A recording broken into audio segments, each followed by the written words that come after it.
So, welcome to our session on supporting voting rights in your communities. We are really honored to be joined today by special guests from Asian Americans Advancing Justice and API Vote. You can see their beautiful faces here. And then we are also joined by members of the policy advocacy team at AAPI New Jersey. But let me introduce Saria Mariko. I'm sorry, I've never pronounced your last name. That's Grignard. okay. Ginyard. Yeah, that was so good. Grignard. That was That's so wild. Okay. Who's manager of the Census and Civic Engagement Program at Asian Americans Advancing Justice-AAJC, and Michael Messina, National Field and Research Manager for APIAVote. And I'm Amber Reed. I'm co-executive director of API New Jersey, but here today on behalf of our policy and advocacy team. As promised, we're going to get you in and out in 30 minutes or less, but we're going to give you an overview of your voting rights federally and in New Jersey. We'll discuss possible issues that you might experience or that your friends and family might experience trying to exercise their right to vote, go through options for how you can address those, and hopefully have time for Q&A before plugging you into some more volunteer options. So I'll hand it over to Zaria to talk about your federal voting rights. Yes, thank you so much, Amber, and so excited to be on with everyone today. So, a few federal voting rights that you should be aware of are that you have the right to vote without intimidation, threats, coercion, or interference. All polls and voting machines must be accessible to voters with disabilities. And per Section 208 of the Federal Voting Rights Act, you may bring your child or other assister of your choice, as long as they are not a member of your union or your union representative, into the voting booth with you to help you cast your ballot. That right is protected under Section 208 of the Voting Rights Act. And if that ever comes into question, that is an immediate red flag that you should be aware of. And next slide, please. And so these are more federal voting rights, more on the language access piece. So under Section 203, also of the Voting Rights Act, two covered jurisdictions that are in New Jersey are Bergen County and Middlesex County. So all voting materials must be translated into Korean in Bergen County and Gujarati in Middlesex County.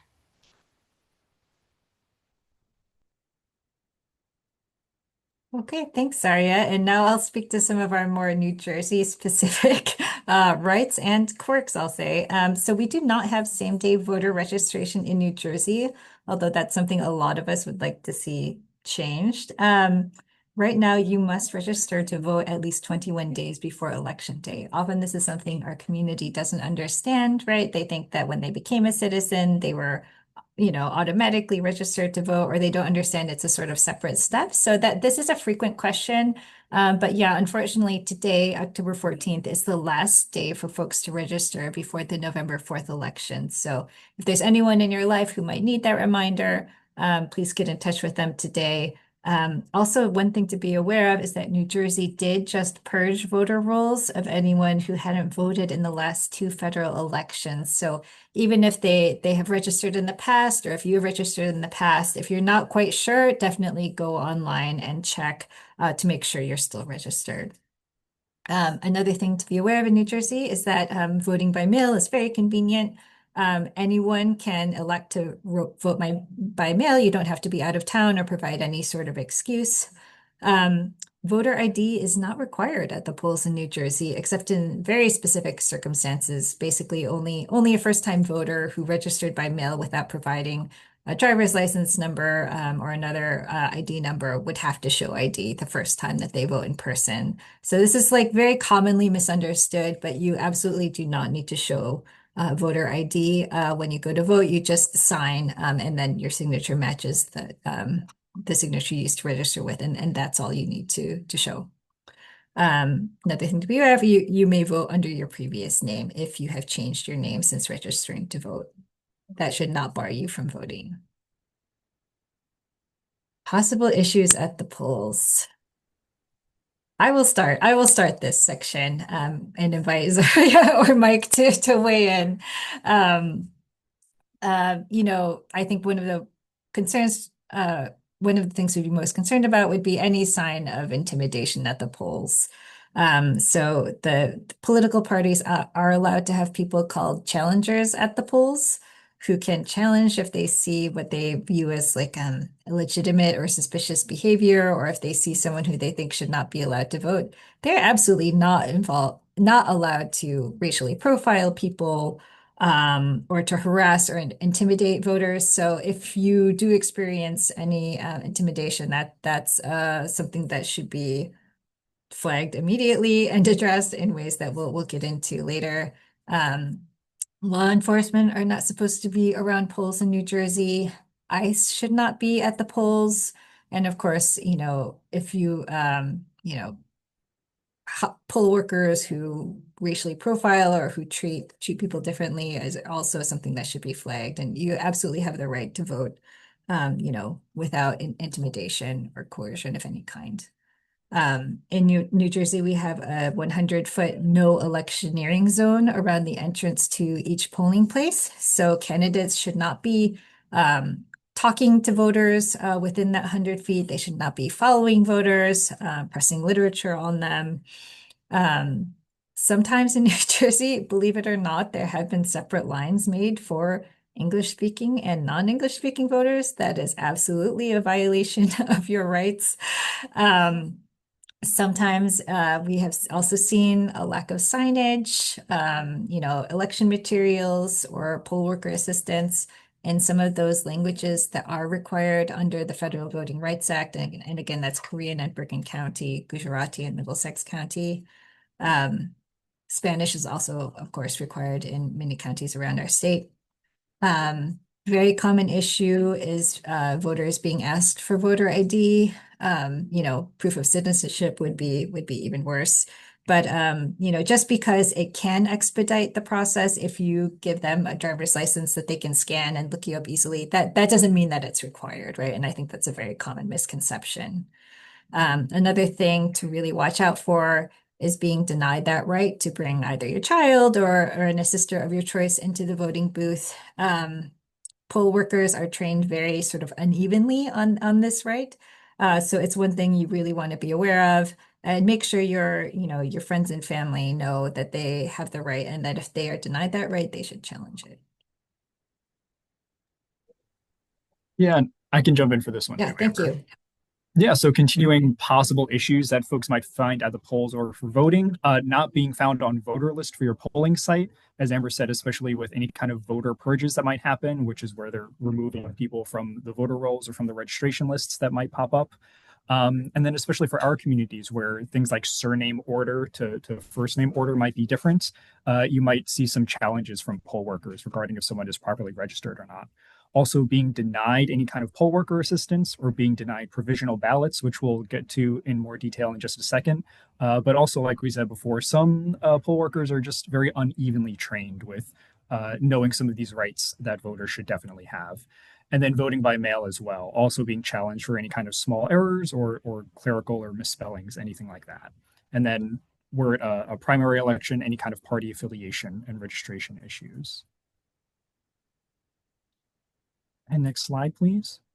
Great. So, any options for addressing any of those issues or violations? Maybe the most immediate one would be to speak to a poll worker to see if it can be resolved immediately.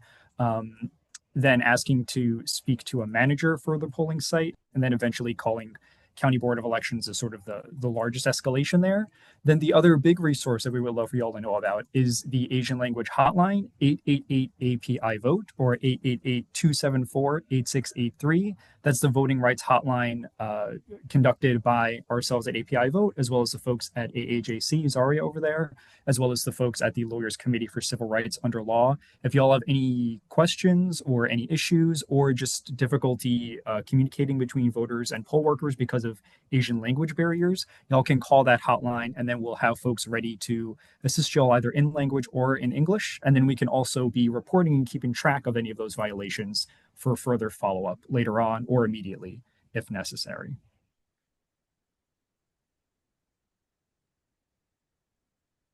Okay, so again, reporting options, there is that multilingual hotline, 888 API Vote. Y'all can also contact AAPI New Jersey directly, calling or texting at that phone number or at that email on screen on the ground in New Jersey with direct line to other election protection advocates. And then they also have their English line at AAPI New Jersey with all of these other languages by request as well.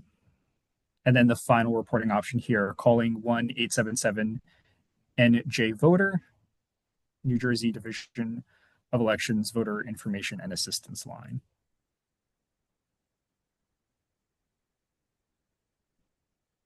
Okay, how you can help. So generally, first off, being able to help those around you. So helping folks within your network if they need to register to vote, if they have any questions about how to do a mail-in ballot, or where to go on election day, being able to be that sort of trusted source of information for them. Then after that would be generally being aware of any possible common issues, like the issues that we just outlined, and also staying aware if any issues pop up on election day. So some examples here are voters being asked for ID, which they should not be generally. Is anyone hanging around the polling site or following or generally intimidating or harassing voters of color or voters in general? And if you're in Bergen or Middlesex counties, are the signs being translated and is information being given in those two languages that they should be, Korean and Gujarati?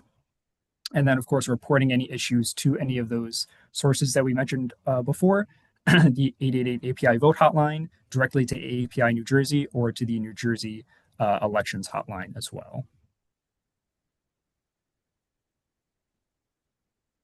And with that, wanted to plug one volunteer opportunity here with Zaria and myself. So again, the Asian Language Voter Hotline, 888 API Vote, National Nonpartisan Election Protection Hotline, where we offer assistance to voters year round, and then especially right now throughout October and through Election Day in language in 10 different Asian languages, including English. So if anyone is interested, there's going to be a number of trainings happening throughout October. There's going to be an online platform for you to be able to log in, find a whole bunch of sort of FAQ information about the New Jersey or any other elections. And then you'll also have Zaria, myself, or Kyle, my other colleague, as your hotline captains. Whenever you're logged in to volunteer for the hotline and help out voters, you're also going to have someone at the helm ready to help you out with any questions or give any guidance to help guide you through helping folks. You can sign up here, bit.ly/hotline 2025.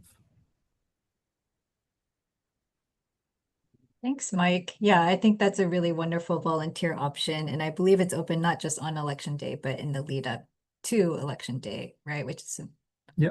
yeah. Throughout October leading up to election day, we're going to be on a voicemail basis. So callers can call in, leave a message, and then we'll return that call. And then on election day itself, we're going to be on the phones, on the lines live. So folks will call in and then we'll be able to talk to them right away. Got it. Okay, thank you. Yeah, we have early voting starting about 10 days before election day, so that's perfect.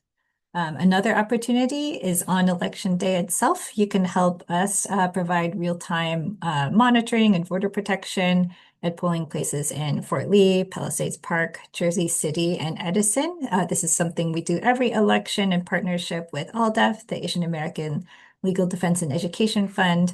We are surveying Asian American voters about their political attitudes, but also about any issues that they experienced while voting. I believe this is the largest on-the-ground voter protection initiative in New Jersey on election day, believe it or not. The only other one I know of is an operation by the Prisoners Liberation Action Network. So we're very proud of this. We have surfaced issues over the years, and voters expect to see us at this point. They're happy to see us and to fill out our survey. It's a really great experience. You can sign up for a shift of 2 hours, or you can spend the whole day with us. We certify volunteer hours. We also have stipends available of $25 an hour for this work, and you can sign up at the location of your choice on our Mobilize site. So that's mobilize.us/AAPI New Jersey. And we hope you can join us. We're just blazing through. And we'll open it up to Q&A, but before we do, I just wanted to highlight a few other opportunities to engage with us.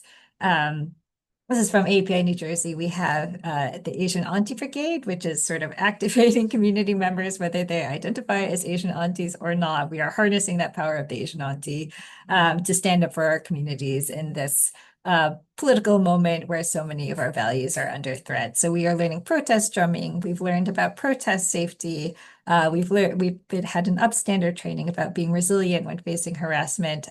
This week, we are doing protest drumming again on Thursday night.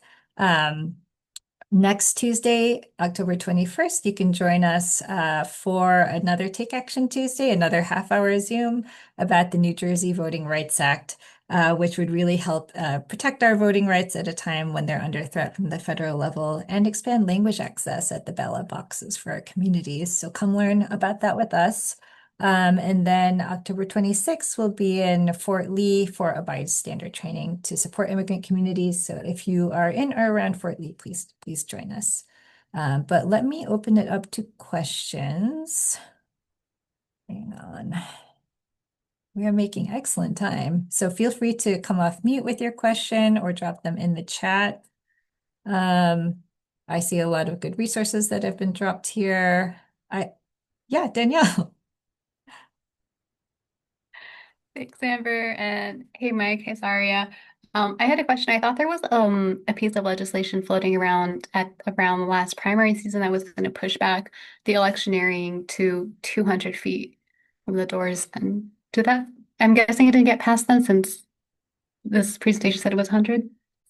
So I have good news and bad news, Danielle. It was passed and signed into law, but what it does is it gives county authorities the discretion to extend the no electioneering zone to 200 feet if they see a need for that. So unfortunately, we can't really say for sure at which polling sites it will be 100 feet versus 200 feet, but the minimum is 100 feet. You may see it extended to 200 feet, but because of the way this legislation was written, which we opposed, by the way. We can't say for sure where it might be extended to 200 feet. But thank you for raising that.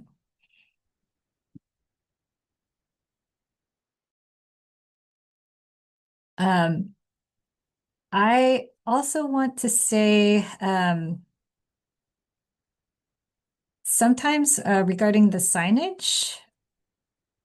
Oh, I also accidentally hit a slide. That's kind of important that we'll return to. But regarding the signage in those counties where Korean is required, so Korean in Bergen County, Gujarati in Middlesex, sometimes you'll see that some signage is translated, but other signage is not. If you see that, please take a picture and send it to us so that we can raise it with the county BOEs. For example, we've seen like a voting bill of rights, which is great, like translated into Korean in Bergen, but then next to it, a sign that says, don't take your cell phone out at the polling site is not translated into Korean. And then community members do take their phones out, right? Because they might be trying to look something up. They might be trying to translate something. And then the poll workers yell at them, but they didn't see the sign. And there can be so many emotional barriers to voting. It can be so hard just to get there. We don't want them experiencing that kind of discouragement for something that could easily be fixed. So that's, I think in New Jersey, people think that we don't have any voting rights issues and there's no reason to be concerned, but there are like little things that happen or can happen just through neglect that's really important to be aware of. Now I am going to attempt to go back to the slide that I accidentally hid in Canva. So please bear with me for just one moment. I was like, why is this slide not showing? Okay. So if you do run into any of the issues that Mike and I were going over, it's just very important to understand that you have rights in those situations, right? So you have the right to file a signed or anonymous written complaint at your polling place or by mail, telephone, or online. If you're dissatisfied in any way with the way the election's being run. If the voting machines are malfunctioning, you can vote. You should be offered the option to vote by an emergency paper ballot. And then if everything else goes wrong and you think you should be allowed to vote, you should be given a provisional ballot. Like if you remember little else, just remember like you should always, as a fallback, be able to vote by a provisional ballot that should also have instructions on it about like how you can find out if it was counted or help make the case that it should be counted. And then again, like if all else fails, like you also have the right to present your case to an election judge on election day who will determine your eligibility to vote. So if you feel like if they're not allowing you to vote and you know you're registered, you think you should be allowed to vote, or if you feel like they're giving you a provisional ballot when you should be able to vote normally, you can absolutely ask to present your case to an election judge. If that happens, though, we highly recommend you call either us or the API Vote hotline so that we can do our best to get someone to that hearing for you who can represent you.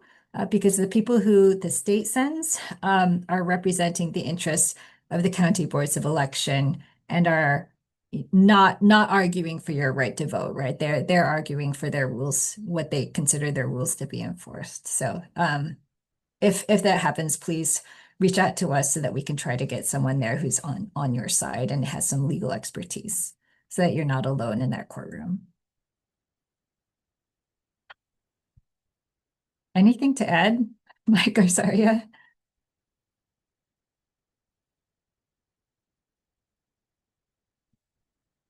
I don't think so, but I do want to emphasize, I think, and you both did this already, but that poll workers are not trained the same. And so sometimes just the reminder that we have these rights is all you need, and you know, it's smooth sailing from there. But I think once you start running into problems where they're pushing back, that's when, you know, you really want to call our hotline or get into contact with someone that is on the ground. And so that's kind of, I think, the biggest point here. But there's a lot of resources out there to help you cast your ballot, and you know, our volunteers are standing by ready for your calls. Yeah. And then on that note, I know it's a lot of information just in the brief time we've been together already. So if you have any doubts or if you're just wondering about something, even if you're not sure if something's wrong, you just, have a question about it, definitely call us or call AAPI New Jersey. And then, yeah, we'll be able to help you out. Yeah, we really appreciate everyone joining today. I feel like we've created now, 12 or more new sort of voting rights experts in your communities who can help us keep an ear out for some of these issues. We really need all of you to make sure our voters can get to the polls. So please, yeah, again, we'll be following up with the deck and with these links and these opportunities to volunteer. But mainly we just want you to be empowered with this information so that you know your rights when you go to the polls and you can support your friends, family, and neighbors in making their voices heard. Thank you all so much.